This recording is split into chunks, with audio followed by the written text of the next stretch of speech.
Good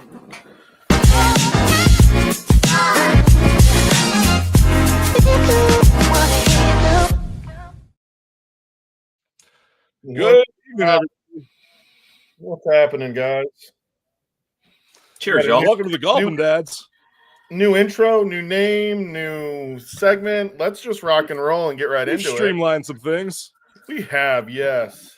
And welcome to the show, Justin from Upswing. Thank you for joining us tonight, Justin. We know who you are. Greg and I saw you guys at the PGA Show last year. We're going to get into that in a little bit here. But for those people who don't know what Upswing is, why don't you go into what, like, your elevator pitch or something for Upswing? What is it, and what's your core mission behind it?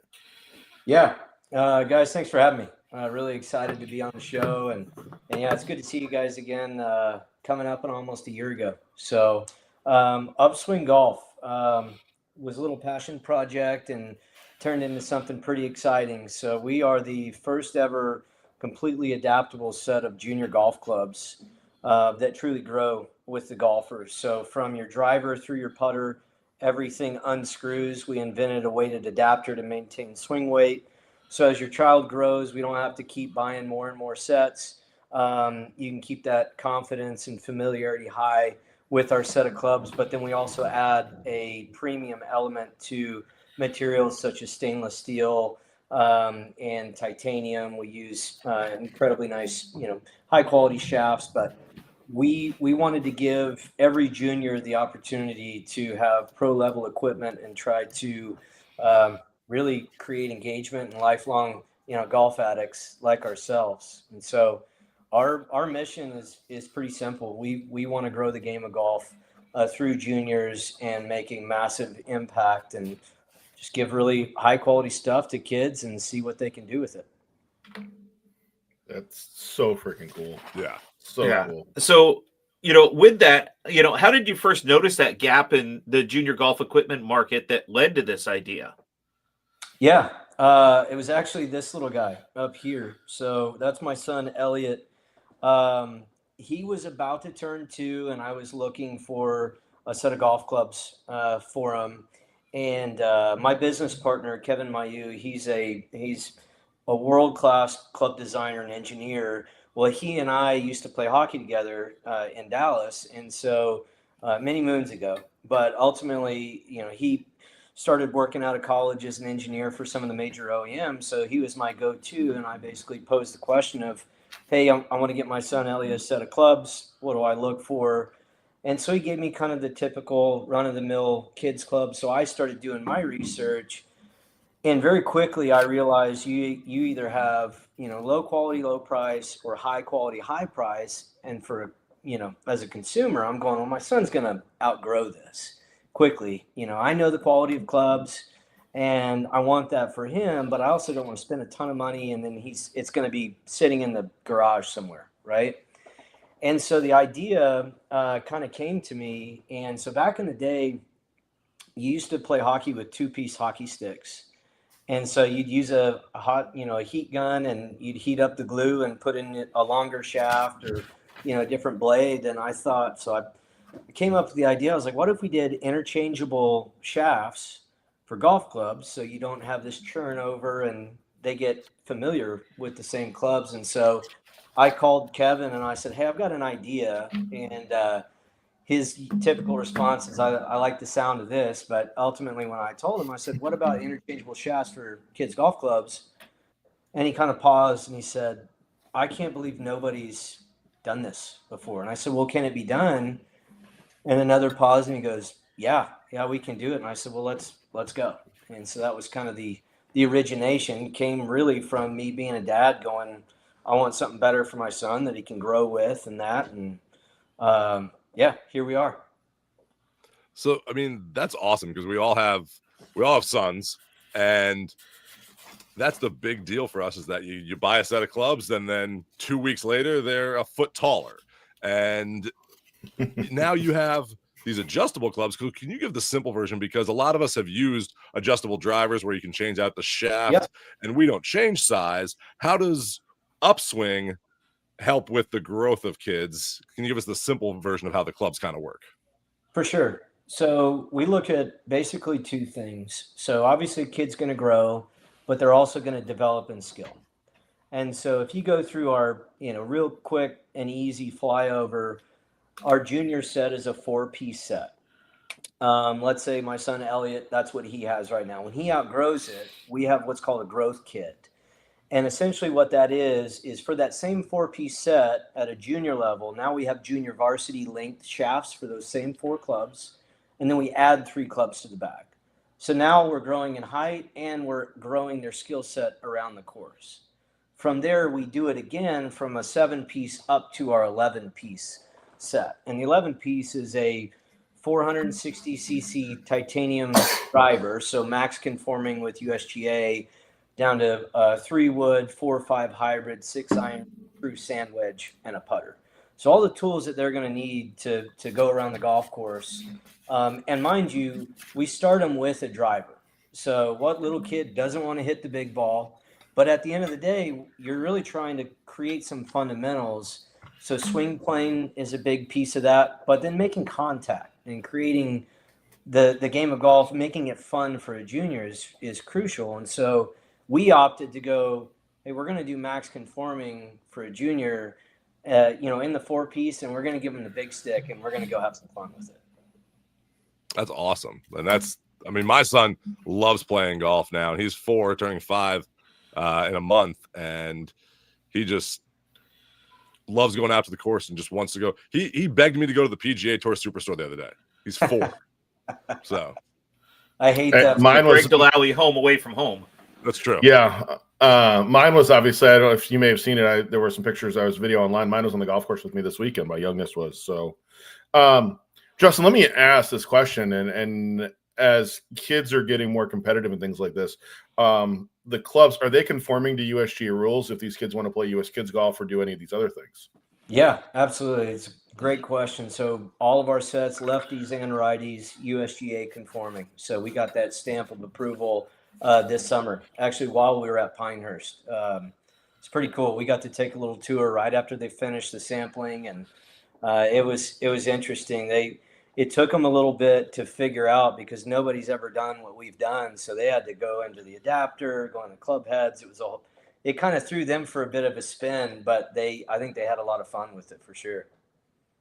Nice. That's awesome. Congratulations. Yeah. Thank you. It's nice to hear that you have the lefty set, because it's tough to find lefty junior set. My son is a lefty, and so I've gone through this trying to find clubs for him to hit. But with that, is there an age, and with that a height, because some kids are bigger than others, range and skill level that's ideal for your clubs? Yeah. So we're definitely a company that prides ourselves on the innovation and the tech piece of golf. So the height issue is that going off of height was absolutely a must for us. Going off of, to your point, if you're going with an age, like I live here in the South, like there are kids that are 12 and they're 6'4", right? So you can't really say, hey, you're 5 to 7, here's your set. So what we ended up doing was we went through a ton of market analysis, growth patterns. We went through shoulder to floor, wrist to floor measurements, the whole 9 yards for a couple of years when we were developing this. So we don't necessarily have an age of when to start, because technically our first set is up to 42 inches approximately. If they have longer or shorter arms, can kind of deviate from that, but approximately 42 inches. Now, my son, like he got into this, they were big on him, right? But he had one of our first ever sets, right, at like 3. And so he's kind of grown up with it. Now he's getting into a good rhythm. He's 4 now.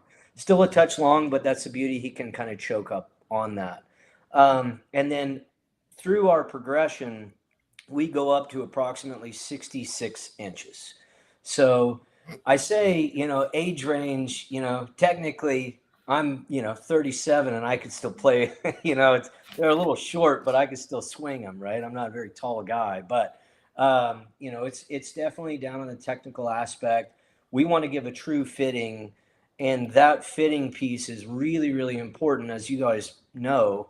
on the performance. And then if a kid is not hitting the ball very well, or the clubs are too heavy, they're too long, are they really going to get into it if they can't make contact with it? So we're trying to solve at a global level for that. We have some pretty exciting things that we're going to be rolling out in Q1 too, to even further expand on that. And I think that's fantastic. My son just turned 11, but he's just over 5 foot tall right now, and he keeps telling me he thinks his clubs are too short. So I think you and I need to have a conversation about getting him some new lefty clubs for the upcoming season. I think we all need to have that conversation with Yeah. with that. But before we do, we need to pay some bills here, and then when we come back, we're going to talk about Upswing winning one of the most prestigious awards at the PGA Show in 2025. So we'll be right back after these words from our sponsors. Ready to take your game to the next level? Desert Fox Golf's collegiate gear is growing fast, with over 25 universities and counting. Show off your favorite team on the course with the Phone Caddy and DJ 10 speaker, built for easy access for every round. Perfect for students, alumni, and college sports fans looking to show off their school spirit. Gear up today at desertfoxgolf.com.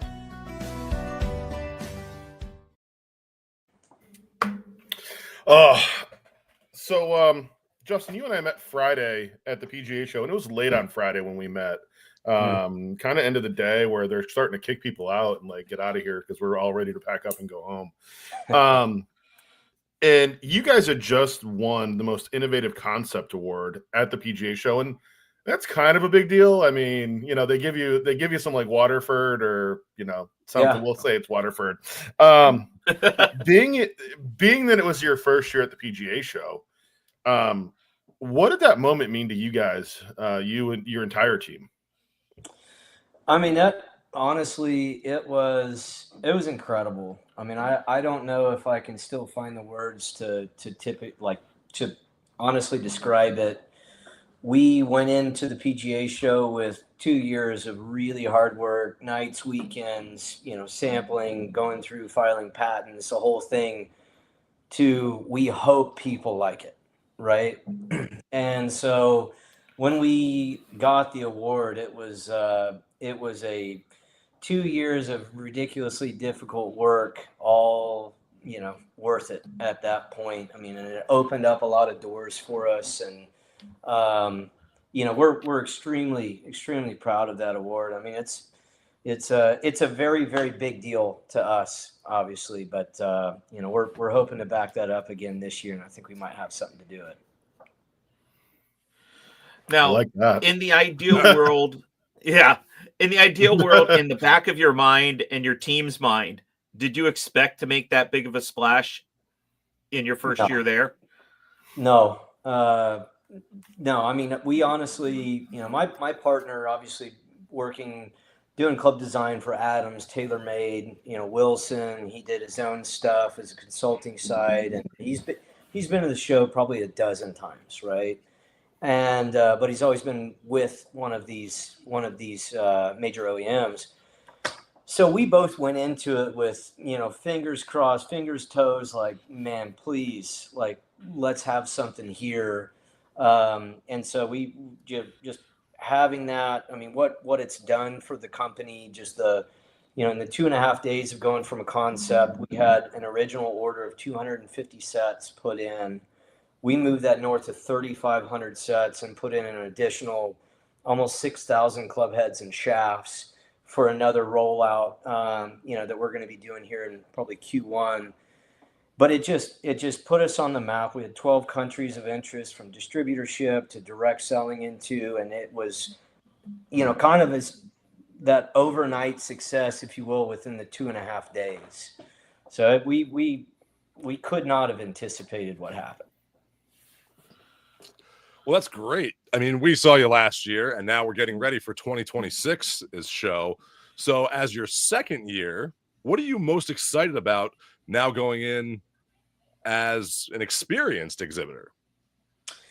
Well, I think you just hit the nail on the head, like the experience piece. Like, there was a lot of stuff that we didn't know, right? So since the show, we have gone all over North America, literally. We've gone to multiple countries. We've been having meetings, having a bottleneck, right? Where we're coming back as a second year. I think it kind of solidifies, hey, they've kind of stuck around. They've figured some things out. So there's a little bit of validity, I think, that we'll have this year, but just being able to, like, we're going to be out at demo day, right? So club pros can go literally hit our sets on the golf course, right? We've engineered them to withstand 100 plus mile an hour swing speeds for over 3,000 club head strikes, right?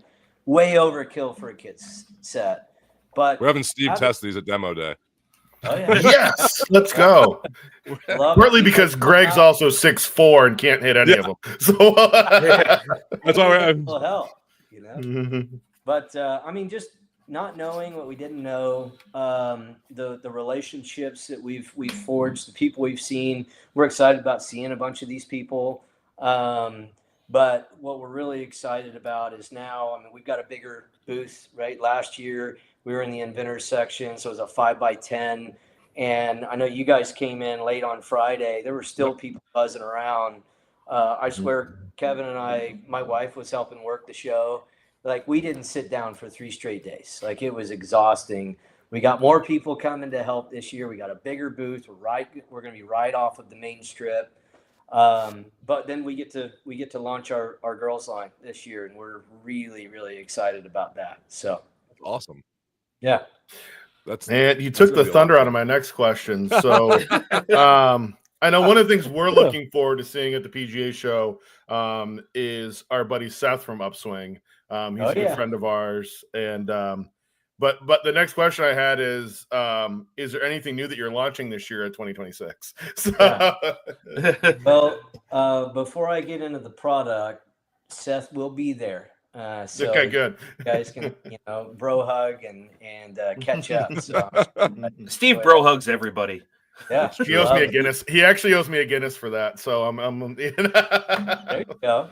Yeah, okay. Well, I like it. No, yeah. So I mean, we've got a couple of things that we're going to roll out. We have a really interesting kind of green grass opportunity. They're going to have first dibs at what we're rolling out as our girls line. So can't get into too many details with it, but just like, the line that we currently have, it's disruptive in the space. There's not a lot of girls golf clubs that are performance specific. There's all the sayings, splash pink on it. Really, it's a unisex, club, but there's pink colors or whatever. We wanted to dig way deeper and drive into how do we change the game for girls? Like, how do we give them something that's going to have a performance aspect, a color pattern they're going to get behind? We didn't splash this with a bunch of pink, right? But it's going to be something that I have zero doubt, it's going to turn a lot of heads. One of the things that we're most excited about, obviously, as we continue to try to innovate and really pump things back into the junior space. There's a lot of companies that I feel like, have kids lines that, do a great job, and some that it's like, hey, we've got to carry it because, we sell other lines. We're a kid focused company. Well, that allows us to hyper focus on performance, on heights, certain kick points, shaft profiles. So we developed a new shaft profile that is specific to Upswing. So we came out with this. There's a lot of R&D, some engineering behind this, and it is catered to go out and help improve performance with girls beyond the additional performance benefits of the upgraded metals that we're currently using. So that's something that we're extremely excited about. I mean, the girls segment in junior golf is exploding, and there's not a lot of focus or hyper focus, I would say, in that segment. And we want to give them a much better offer and platform to go take their skills, and who knows what could happen if they have the right equipment, right? That's fantastic. I'm gonna have to get my goddaughter a set now too, because she's 2, so she'll need to get a set, and she'll have to play her cousin, my son, out on the golf course. So Well, Nice. you let me know. We might be able to work that out. Well, maybe I think she'll be down there, so we'll get her there for demo day. There you go. Yeah. Bring her out. There. Bring her out. So, Love to. Justin, you said, you were back in the innovator space, last year. Now you're back out there you're to be on the show floor. You're bringing a bigger team with you. What learnings can you take from being back in the innovator space that maybe you got a chance to walk around last year, saw some of the larger booths that you're going to bring with you to this year now that you're bringing, more people and have a larger booth? What are you kind of expecting moving from one space to another? Yeah, I mean, that's a great question. In reality, we got to the show Friday morning at like 6:30, and that was the first time we actually had time to go walk the floor. So it was really neat, especially before the doors opened. So we walked around. I think what we captured from that was, honestly, it's more of a workflow when you're there. I mean, there's people coming from all angles. You've got, influencers to OEMs to, podcast guys. I mean, it's, distributors, and you're taking every single, question, direction. You're trying to, we have to Seth, I'll give Seth a shout out. He's coined this term, we've got a highly demonstrable product. And it's like, how do you get the economic benefits, the performance benefits, the growth benefits out in maybe 30 or 60 seconds, where a team is going to be helpful. A workflow is going to be extremely helpful, from the collection of data. We're actually going to have something really exciting to where we're going to have an on-site, buyer's opportunity for the girls sets and demo sets, and just basically stocking their pro shop so they can put in an order on site, and by the time they get home, it's sitting in the pro shop. We didn't have that last year, right? So there's so much that it was, man, I wish we would have known. But I think the biggest thing for us was that show it'll go down as one of the monumental memories of Upswing, right? And so we want to enjoy the show this year. Like, we were full throttle. We didn't really get to enjoy it. We were so caught up in all the conversations. I think we want to not necessarily take the throttle down a little bit, but we want to center ourselves and just kind of experience it a bit more. Like, appreciate what's going on and the excitement, meeting the new people. I mean, this is fun for us. It's not even work, it's 20-hour days and all that, but this is fun. And we're excited about the experience, just like you guys are probably excited about going and seeing all the new clubs and all that. We get to see you guys, right? That's fun for us. For us, it's a sprint. Steve and I say every year that we are running up and down that convention center. And you think it's going to be this fun for us, but it's work. But it is so much, enjoyable to run up and down and meet everybody, and just the friendships that we make with everyone there. And some of us feel guilty about not being there to help. Dave, we don't even mention you in the PGA show stuff anymore because you go golf and do other stuff. You play golf that whole week, Dave. We do the hustle and go network and meet all these great people like Justin here. So. Well, Justin, I will tell you that we're gonna come by your booth well before Friday this year, and we're gonna shoot some content that we're gonna put on social media with this, with the girls stuff, with the girls content, and get that out there because it's such a cool product that you guys have. It was one of the things that impressed me at the show. You guys were well deserving of that Innovators Award last year. Because of what you've done in the industry. I was joking tonight. I was talking with, I was at soccer practice with my son, and I helped coach this club team that he's on. And we were talking, and I was telling them about they're like, who's on your podcast tonight? And I was telling them what you guys did. And, it's one thing as kids get bigger, you go from a size 2 to a size 3 to a size 4 soccer ball to a size 5. And I was telling them, they were like, that's huge. Like, we don't play golf, but we understand golf equipment isn't cheap, and they figured out a way around that for parents. So even the people that, when I talk to you about your product, they say this is like huge newsworthy stuff. So I think you guys are really onto something. And again, thank you for doing it, because as parents, this is the way things big should for be as parents, kids. Because but yeah. it's huge for parents at this point. I so. wish I had this when I was a kid getting into golf. Me too. I think the problem you're going to run into is these kids that learn how to play on Upswing are going to want to continue to play Upswing as they get older, and now you're going to have to get into the major OEM market. We'll just leave it at that. just keep it growing. So, well, Justin, thank you so much for being here tonight. But lastly, before we let you go, for those of us that are going to the show, and for anyone that's watching that's going to the show, where is your booth? What booth number are you in? And for those who are not attending, where can they find out more about Upswing? Yeah, 3346 is a booth number. Obviously, when you're there, with the the platform they use. Obviously, if you go through alphabetically, we'll be at the bottom. Look up, watch the the number. order. But no, we're going to be right there off the main section, so it'll be easy to see us. We've got a corner booth. So that'll be exciting. If you're not going to be there, if you're listening, thank you for listening.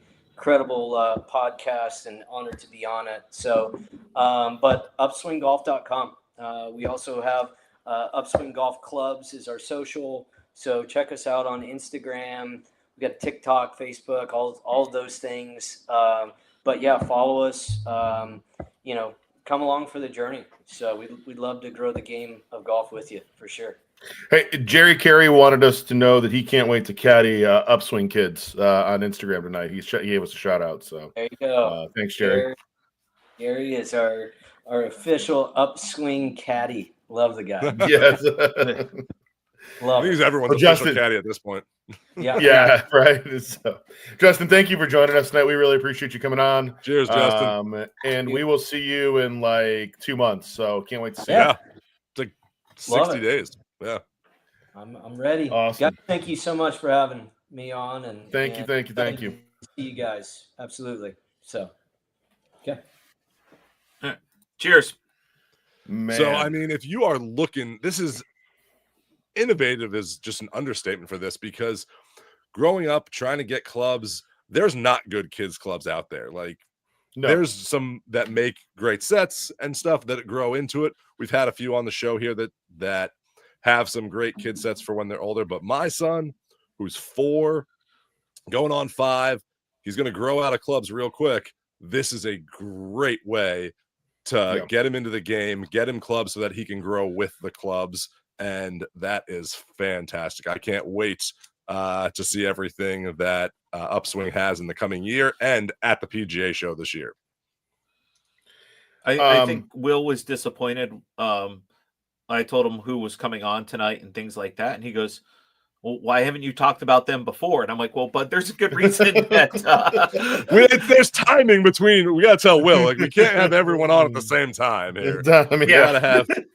We'll get people on for you, Will. So, but Ollie was excited too. He was excited that there's golf clubs that are his size. I was showing him them, and he was getting real excited about it. So, lot for them, for the kids, and that's. We're the golfing dads. We got to have stuff for our kids because we got to get them to be the future golfing dads. Yes. I don't want to say and steal a line from another podcast. It's not a golf podcast. It's a pretty well-known podcast. But we've got some breaking news that came out today that we need to talk about. We really do. So, I mean, you want me to just read it? Breaking news right there. Look it up in the top corner. Breaking news brought to you by Cobra Golf and the DS Adapt driver, the official driver of the Golfing Dads Tavern and the best driver on the market today. I'm just going to read this. Topgolf Callaway Brands Corp. Today announced that it has signed a definitive agreement to sell a 60% stake in Topgolf and Top Tracer business to private equity funds managed by Leonard Green and Partners, LGP. The transaction values Topgolf at approximately $1.1 billion. In connection with this sale and its related financing transaction, Topgolf Callaway Brands expects to receive approximately $770 million in net proceeds. I'm going to point something out very quickly before we go down this road, because I looked it up. Callaway paid $2.6 billion for Topgolf, and they're valuing it at $1.1 billion. Anybody want to Tax start? write-off. No. Yeah, exactly. It's like driving a new car off the lot. It's instant depreciation. Right. Here's the thing. We've talked about this before. I think Topgolf has a great product. I think Topgolf needs some better marketing around it. I'll be interested to see what this does for Topgolf. I hope it actually helps Topgolf grow back to a $2 billion product. I think part of it, sometimes they scaled too big too fast. That is also, I think, true. I think that they... Do I need to... Oh, we don't have the clip ready because we didn't prep this part of the show. Well, it's breaking news. We weren't ready for this. No, we weren't. I'm just going to... I mean, do we go back to the interview with Dave Schultz? Yeah, we won't go back that deep with it, but you can check that out in our former things. If you want to know more about Topgolf, in there, check out our interview with Dave Schultz from a few years back. It's a good one. Yeah. Well, guess you might be right on that one, buddy. You might be right. I don't know. We also had some other breaking news here that somebody got eliminated from the fantasy football playoffs. I did, but I still am a champion from in our fantasy league. So I did win one year. So I still have a championship trophy under my belt. Collusion is out there. Duff is out. There's no such thing as collusion. Just a team name. No collusion. I don't know. It can't be collusion when it's in my name. I mean, I'm telling you, I'm gonna do it. Like password is taco. Yeah. Jerry Carey, by the way, said that nobody takes losses like that. They'll be back. I think the hard part for Callaway is they're so much in debt. They're $2.1 billion in debt as a brand. And that debt isn't going anywhere, even with this influx of money from private equity. So I think that is the one thing that scares me about this. It's the $2.1 billion is still there. What do you do? Yeah, but I think that Callaway is looking at this from the standpoint of, hey, we need to focus on what we know best, and that's golf clubs. We tried to bring over Topgolf, and Top Tracer was the real draw in that. So it didn't work out the way that they had hoped. So they're selling it off, and they're going back to focus on what they can focus on and let Topgolf focus on what they can focus on. So I think Topgolf needs to find... I think they're going to find another buyer in the future of someone who can make it more of an entertainment industry than a golf industry, because it's run by golf executives and it needs to be run by, I think, more entertainment executives that understand golf. It needs to be that balance between maybe people that worked at Disney. Yeah, and, I know. I'll leave it alone. I'll leave that alone. Where I was going with that. There's a bunch of different brands out there that could buy this, and I think could make it more entertaining. Yes. And tie the sports brand into it out there. Yeah. That could be down the road. That's just my opinion. So other news this week that I thought we talked about girls golf clubs coming up here from Upswing. But one thing that I saw today that I thought was great news was the LPGA Tour is going to have more airtime now. And for women's sports, I think this is a huge thing. I think the more it gets out there and the more you get women and girls into their sports, the more it's going to be successful. Because that's one of the things I think is lacking in women's sports is their own gender not watching it as much. Correct. Because it's not as accessible. It's not to their fault. It's just that it's not out there. And I'm glad the LPGA now has a great contract. You and I both know this. You know, me from Iowa, you there in Indiana. How much did Caitlin Clark airtime get for playing in the Pro-Am there? It was those caddy bibs were unbelievable with Lexi Hull and Sophie yes, they were, by the way. But I will say this, all airtime. Yeah, but here's the other thing. Gainbridge, and I put a post up on social media about this, and I'm not trying to make this political at all. Gainbridge did a smart move in bringing Kai Trump in. She has 3.5 million followers on social media. She is everyone was talking about Kai Trump playing, whether you liked it or not. There was a lot of talk online about it and about her playing. So it brought and she played a pretty good second round. Second round was great. And again, first round, I'm going to say this. I'm going to say the quiet part out loud. anybody that's criticizing her couldn't have beaten her in the first round either. Under that No. pressure, And that's under those true. conditions. But And that's what look, this is about. You're getting that excitement out there, and you're Yeah. getting people to watch, whether it's good or bad. I mean, if you put us out there in some random thing, people be like, "Who are they and why?" Like, I'm gonna go watch these schlubs like shank it into the gallery. Like, they're gonna watch it. And the same could be said about Charlie Woods when he goes out to play, the expectations and everything else. Let's true. talk about the Mission coverage in. this weekend. Yep. Mission in this weekend, Great where Charlie course. was playing in the state finals, won a state championship, shot 68 in the final round Yep. to win a state championship. And why was there coverage of that? Because there's no other high school state championship that is going to get coverage because Tiger Woods was standing in the gallery. Yeah. And Elon. And Elon. Like, let's just say that was a nice combination there today. I don't think that's Yeah. as bad as people think it is. We're not talking about It's not as bad as people think it is. a 9-iron in the back window. But what I'm saying is, the last time they were together, look what happened. Yeah. No, this isn't the first time this isn't the first time they've been out there rooting on Charlie. And you know what? Yeah. I think that good for Charlie. He played great. And at the end of the day, sponsors exemptions can go out to whoever. There's 3 sponsors exemptions. They can go out to anybody that they want to give them to. Because to be honest, let's talk about this with Charlie Woods. Charlie Woods, he could get a sponsors exemption to something, and we're going to watch it. And he has the game to back it up. Correct. To a point. Now, are we going to watch it because Charlie is there, or are we going to watch it for glimpses of Tiger? No, you're going to watch it because of Charlie at that point. I'm Charlie, saying if it's a PGA event. Yes. Because Right, you know Tiger could already be there. Like, Yes. that's Right. something that you're going to watch because Tiger's there. Now, that's the other news. That leads us perfectly into...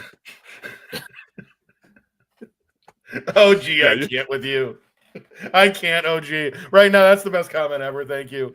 Hey, don't worry, OG. We will cover the World Golf Amateur next year if Jim has us. So you'll get the media coverage from the golfing dads whenever you want it, OG. But where I was going with this was now the other big news that we need to talk about this week is the PGA players now afraid of Tiger Woods' influence going to the Champions Tour. So, Dave, I want to go to you first on this because, Steve, I've heard you kind of talk about this ad nauseum. But do you think that Tiger, if he plays on the Champions Tour, is going to have a giant impact like he did on the PGA Tour? Tiger's going to have an impact no matter what he does because he's Tiger. Win, lose, or draw, the impact is there because he's Tiger. Is it going to be – am I going to tune in to Champion Golf to watch it? I already do watch some Champion Golf because it's golf and we watch golf and we run a podcast about golf. But I also – a lot of golf in one sentence. Yeah. I'm also from the age where I grew up watching, the Skins game with my dad and my grandfather. I grew up as, Jack and Arnie and like Lee Trevino were going on and playing in these other events. And those who my father and my grandfather wanted to watch. And so that's what we watched as well, too. I think for our generation, the kids that grew up playing Tiger Woods golf and everything else, the 40, late 30s, 40s, 50-year-olds are going to tune in and watch Tiger play John Daly, Tiger play Miguel Jimenez, Tiger play Ernie Els, just because it brings us back to a point in time where this is where we grew up watching. And so if I'm the PGA, I'm not worried. I don't think it's going to be a worry monetarily because it's still the Champions Tour is still PGA and they're still getting eyes on product. And so when Tiger goes and plays in these events, and if he's healthy, and then he can go and come and play in the Masters or the PGA Championship or the US Open, which is probably the road he's going to take and just play, the majors, eyes are going to shift that from the Champions Tour events to these events because it's still Tiger. But do you think that the PGA is going to lose TV coverage because it's going to be more on the Champions Tour versus what people want to watch. Do we want to watch Tiger? Or do we want to watch Scotty Scheffler? Is really going to be the question that you're going to get if there's competing weeks against each other. Is what I'm talking about. Not really, because if Tiger was playing in a tournament and he didn't make it past, maybe he withdrew on Thursday or he didn't make it out of the Friday round, all those eyes were off that tournament anyway for the people that just want to watch it because Tiger was playing. So I don't think one way or the other. I think it's going to draw more eyes to the Champions Tour, but it's not gonna move. The Tiger needle is not gonna sway it very too much far away from the younger generation that want to watch. Yeah, the younger generation is going to stay with the PGA and watch that, and us old folks are going to watch Tiger because that's who we grew up watching. Kind of like our dads watched Arnie and Jack when they moved over. Okay. So, Steve, what's your take on that? First of all, can we add a rule to the game that Bradley contributing a hot take that's actually halfway decent involves a drink? Just Bradley commenting should include a drink. Just Bradley commenting. He's the commissioner. Moving on. So here's the deal. The Champions Tour TV agreement is expiring at the end of this year. Funny enough, conveniently the same time that Tiger Woods' birthday turning 50 is. There's a big question around one event this year, and that is the Insperity on the PGA Tour, who Insperity is now one of Tiger's partners, is the same week as the Truist Championship, a signature event. The question is will Tiger, if Tiger goes and plays the Insperity, because obviously it is one of his sponsors, and Tiger has always been good to his sponsors, there's this question of draw and where does the draw go from a TV coverage. Now, here's the thing. I'm intrigued to see what happens this year with TV deals, because I have a very funny feeling that TV deals are going to be astronomical, with rights being up in the air right now. This isn't like Augusta that gives CBS and just hands over and then says, okay, we've got ESPN early, we've got CBS, we've now got Amazon. It's not Augusta. The TV deals are a big deal on the PGA Tour. That's where a lot of revenue comes from. And now that is a PGA Tour that is now a revenue. It's no longer a non-for-profit. So it's going to be interesting to see. The PGA Tour also does the media rights for the Champions Tour, for PGA Tour champions. Yep. And I think that you are going to see, again, can Tiger stay healthy enough, even riding in a cart, to play multiple Champions Tour events and get himself ready to play at Augusta, to get himself ready? And again, none of us know that, because as we've talked about on this show, when was the last time Tiger was honest with any of us when it came to his health and well-being? Well, it's because everyone hounds him about everything that's on there. And I really think that with what you're saying there and what happened with ESPN, even in YouTube TV, I think sports coverage is changing. I think the market is changing. I think the way we take content is changing. Hence, while people are watching us here on YouTube and Instagram and Facebook, I think that these media deals are going to grow in a way that we have never seen before, for the good, but also content's going to be a lot more accessible, which is going to be a great thing for sports fans. But they need to find the right way to do that. So, all right, with that being said, let's get into some odds with Dave. We've been talking about all these things and hypotheticals, but let's see some odds here.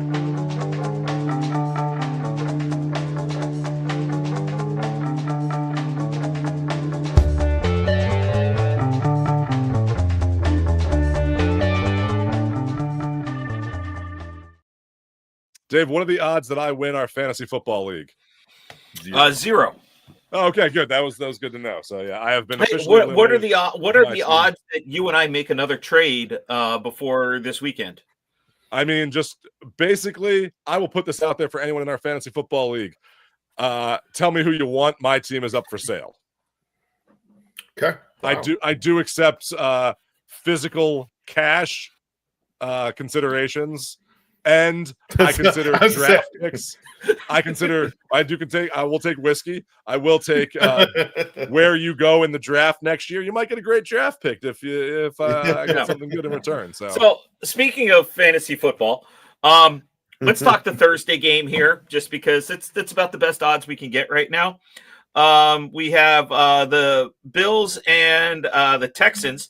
Texans coming out of nowhere and really having a pretty good defense right now, but Texas is getting 6 points right now. But the prop I'm really interested in is Josh Allen right now. He's averaging 245 yards a game. So he's got a passing, for on the passing yards, over or under 230 yards passing is a plus minus one bet right there. That's the one I'm really interested in, for this weekend. I'll take Josh Allen on the over at 230 yards because they're playing inside in Texas, and I'll take Buffalo on the -6. Okay. I got to ask you, just with odds with Dave real quick, who's your biggest surprise team this year that you did not expect The to be Chicago as good as they Bears. are? Oh, okay. The Bears. That's what I was going to say. The Bears? You The thought Bears. the Colts were going to be like this? I think the Colts had the running. I think the Colts had enough weapons around to make Daniel Jones look like 1990s Brett Favre. But I didn't see that coming. The Giants didn't. Yes. So I think, fair. Daniel Jones, it's a system oriented, but the surprise team out of all this is the Bears leading the Central there at 7-3. Yes. The Broncos are also surprising at 9-2 right now, but I think for the NFL, the Bears being 7-3 in that division right there is the surprise of, And nothing on the going Patriots with Drake May. So I'm Drake a May, I Dolphins think, fan. was Screw the expected. Patriots. Yeah, he's not going to. I agree with you. I think that Caleb Williams hadn't shown a lot, and then their coaching changes that they've had there, they finally kind of put it together in Chicago, and I'm really happy for Chicago. I know my in-laws are very happy for Chicago, and so I want to see Chicago keep going. I want to see maybe a Chicago versus Indy Super Bowl could be a fun one that's out there, because we don't want to see the Patriots, even though it's not Tom Brady. We still don't want to see the Patriots in the Super Bowl. All right. With that, Steve, I think it's time for Smack of the Week. Yes.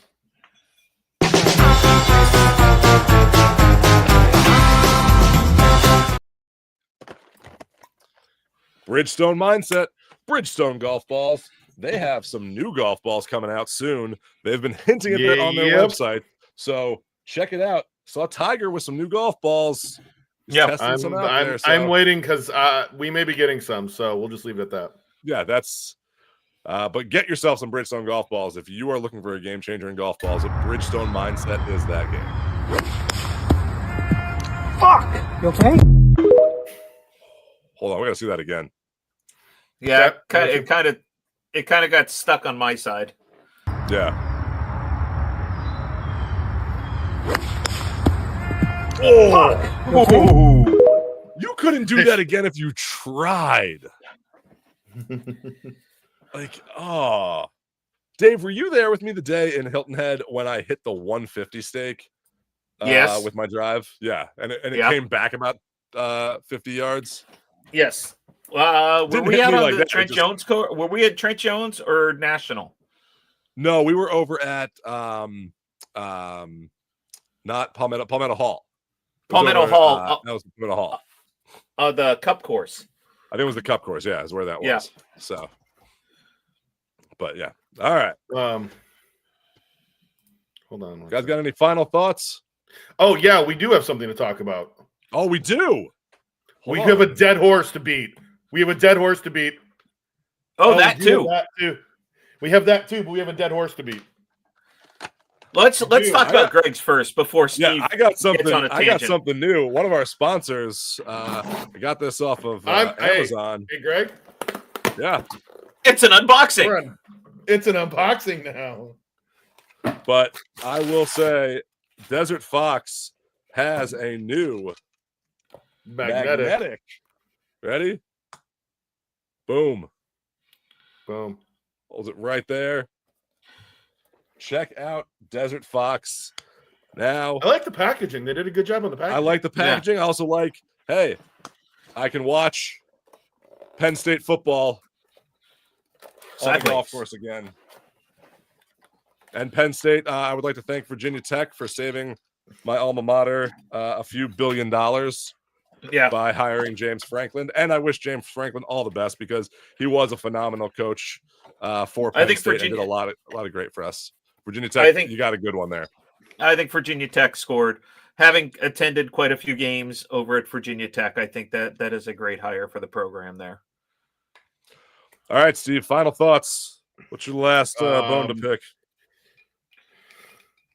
So two things. One, the news that Laurie Cantor, coming off of the Live Tour, is now got a PGA Tour card. And then Liv has been rumoring, we're going to sign these major players. They signed Victor Perez today, the 122nd ranked player in the world. Is anyone wowed by this? No, I think it's that international kind of flair. That's more of what they're getting. They're getting more of that international flair. And I think this for Liv I don't think it's a bad thing. I think it's good for Victor Perez. Oh, wait, wrong flair. It's not that. Nice, Dave. It's not the splash that they want.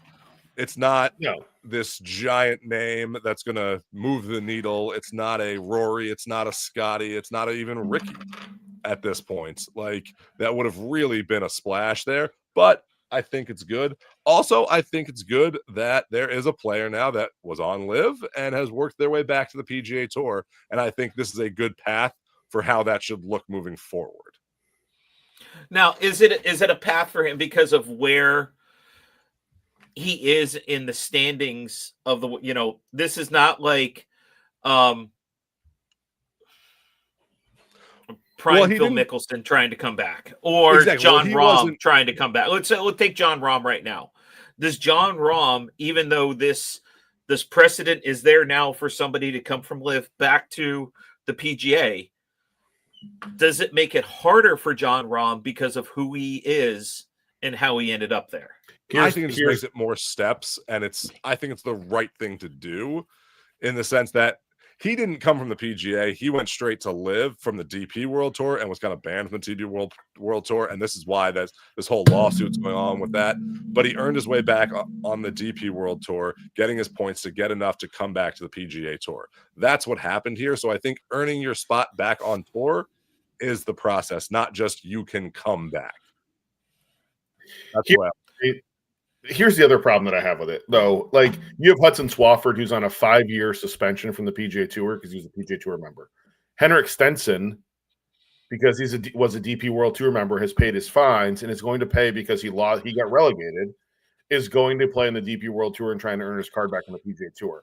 So you have to be careful if you're the PGA Tour on this 5-year suspension from Hudson Swafford when you have this pathway for these DP World Tour players to get their cards back. Like, that, to me, the PGA Tour, honestly, to me, and I love the PGA Tour, but they need to take a look at that one.